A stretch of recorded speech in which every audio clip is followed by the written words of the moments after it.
We know some of you have been listening to us for a long while.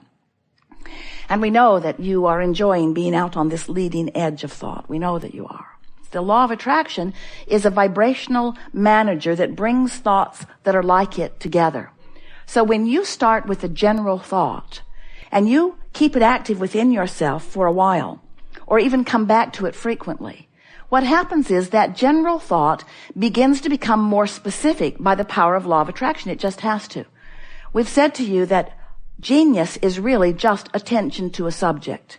Anyone who focuses upon anything will attract more and more and more and more and more information around it, because law of attraction insists that it be that way.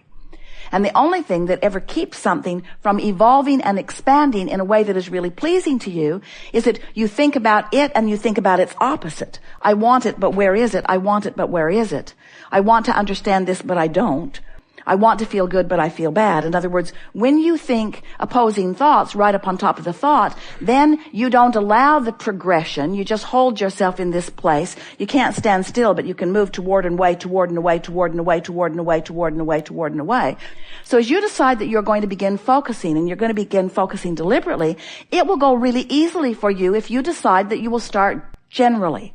And we want to say to you in an emphatic way, we may not have ever said this to you at all before, and so to start emphatically means it really matters. We're going to start emphatically by saying to you that if you will approach your life experience, your point of attraction, in terms of emotions, you're starting in a general place, and that will serve you really, really well. Because as you start in a general place of wanting to feel good, and you focus there by remembering things that did feel good, by reaching for thoughts that felt good to you, by really picking around the buffet of your world, the buffet of your family, the buffet of your husband, the buffet of your children, the buffet of your business associates, the buffet of strangers. And so as you are poking around the buffet that is surrounding you, and you are deliberately looking for things that you think will feel good when you come upon them, what will begin to happen, you're already doing it much of the time, but now you'll be doing it deliberately, you will begin to establish an emotional grid or an emotional vibrational foundation that will immediately begin to fill in with more detail. And the more you focus with a determination to feel good as you're focusing, the more the details that fill in around it will feel good too. Until, before you know it, these things will happen to you. First, you'll be having way more fun and you'll be feeling way better more of the time. And next, you will begin to accept the rightness of your place in the universe. You'll just feel adored. You will begin to feel the worthiness that you have been longing for in such amplified fashion, because when you establish a grid that feels good, only things that feel good to you can come to you. And you'll start using words, if you don't know about what we teach, you would use words like lucky. Oh, that was really lucky. That was really a really lucky thing that happened. And of course, there is never any luck involved unless you want to call luck law of attraction's response to the vibration that you're offering and subsequent bringing to you the things that match it. We'll go with you if you'll go there with us. In other words, that's as lucky as it gets. I am fortunate enough to know about law of attraction, and fortunate enough to be wise enough to be aware of how I feel, and fortunate enough to really care about how I feel, and fortunate enough to be willing to pay attention to the way I feel, that I will focus myself into an emotional general grid of happy thoughts, and in doing so, other things that match that will come to me with such detail and such specifics that I will then understand the power of the universe that I have held in my hands every day that I've been here, that now I am applying with deliberate intent. It is so much fun to be in this knowing place where the universe is responding to you and you know why. You know why. It's because of how I'm feeling. It's because of how I'm focusing. It's because of the vibration that I'm offering. So now as you move through your day, this is all happening whether you know that it is or not. So you have two choices. You can do it deliberately or you can do it by default. And the way you do it by default is by observing what's going on around you and just responding to what you're observing. We call it sloppy thinking or sloppy observing. Or the squeaky wheel syndrome, where the squeaky wheel gets your attention and it never feels good when you look there. And that squeaky wheel stuff will cause you to establish a vibrational grid that will fill in with louder squeaks until you become genius oil canners. Humans often measure their talents by how good they are at putting out brush fires. And we want to zap you with the desire to work with the laws of the universe instead of against them. Work with them. As you understand that your emotions are your friend and that there is so much good that wants you. And then what happens after you've established a grid? What's the next logical thing that will happen? We're talking about 17 seconds without going off on a goose chase and 17 seconds without going off on a goose chase. We're talking about 17, 17, 17, 17, 17 until you've got 68 seconds of not getting off on any tangents. That's enough to create a substantial enough vibrational emotional grid that now thoughts that blend and mesh will begin flowing into your mind. And the first thoughts that will come are thoughts like, there's nothing for me to worry about. The first thoughts will come like, I'm right on track. Everything's unfolding nicely. I'm glad to know what I know. This is not going to be difficult. There must be a lot of non-physical energies that are helping me. There's a wonderful world out there. I'm looking forward to figuring this out. I'm glad I don't have to figure it out all at once. They will be more tangible, more specific thoughts that will flow to you, but they will dovetail and blend, mesh, merge perfectly with the grid that you've already established. And then another stream of thoughts, and then another stream, and then it will reach further into your environment where you will begin to notice that the phone calls are less. You will begin to notice that people are figuring things out without you. You will begin to notice that the universe is managing this much better than you could consciously do. Some years ago, when Esther was at her most overwhelmed state, we taught her the placemat process. We've talked about it through the years. And the placemat process, we're going to dovetail it now with this grid process because they are essentially the same thing. We encouraged Esther to take a placemat because she was at a restaurant that had a paper placemat. So we said, draw a line down the center of the placemat. And on the left side, write, things I will do today. And by that, we mean things that you pretty much got to do today in order to fulfill your obligations. And on the other side, write things that you would like the universe to do. And only put the things that you must tend to on your side. Well, what we were actually doing with Esther was teaching her to trust and release large quantities of activities that she felt like she needed to do, to leave it to the universe. It was the precursor to this grid conversation. Because the grid conversation says, you take the time, and it only takes a little time, to create an emotional grid. The universe will find the partners and friends and cooperative components to fill it in. And your work effort, the amount of time and energy and action that will be required of you, will be cut in half on the first day, and in half again on the second day, and in half again on the third day, until people will be looking at you and saying, what are you spending your time doing? And you'll just say to yourself under your breath as you walk away, because you know they won't get it, grid work. I'm doing grid work.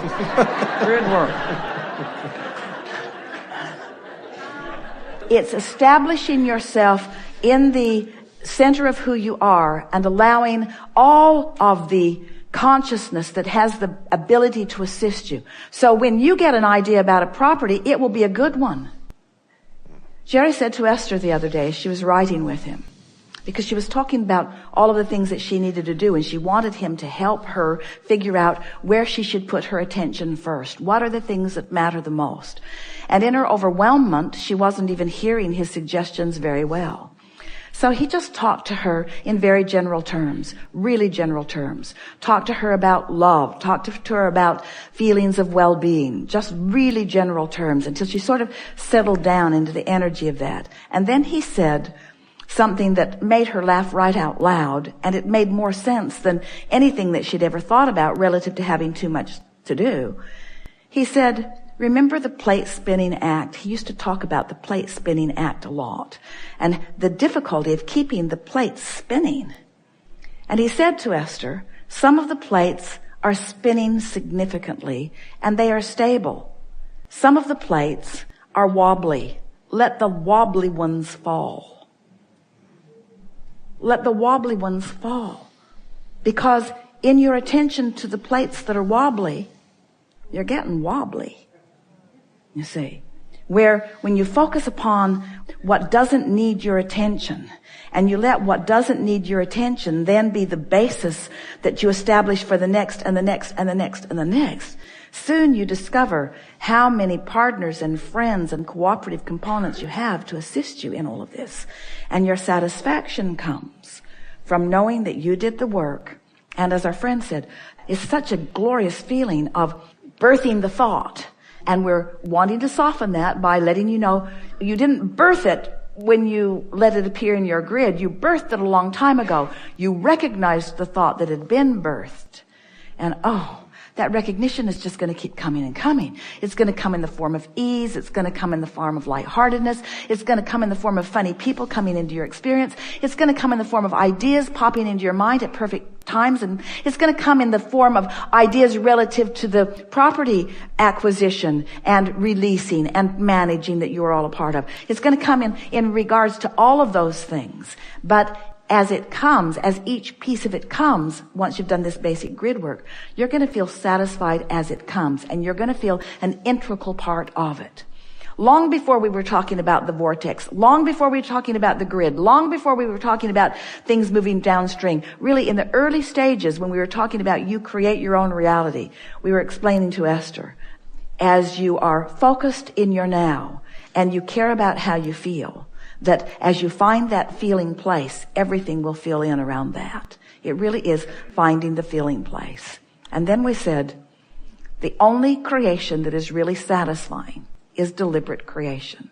And now we're saying to you, as an extension of that, what deliberate creation is control of your own grid, which means conjuring of your own emotions and maintaining it long enough that the universe begins filling it in. And this is the piece that we so want you to get. Filling it in with recognizable things. Recognizable things because you will recognize the vibrational essence of them. And you will know the part that you played in them. And there is nothing more rewarding than to meet someone and hear them say something and know that they came because of the work that you did, you see. We've been telling you for a while that there are 3 steps to the creative process that you have come here to experience. Step 1 is ask with clarity of that which you want. And the contrast of your life experience focuses that asking within you, whether you're ready to let it in or not. That asking is sharp within you all of the time. Step 2 is source in all of its readiness, in all of its answering, in all of its knowing, in all of its love, in all of its awareness of you, is there in the vibrational frequency of the answer that you've been asking for. Every solution that you seek, every answer that you want, right there, ready for you to receive when you do step 3. And step 3 is the part that we talk about all day, every day as we come together. Step 3 is the part where you figure out how to allow yourself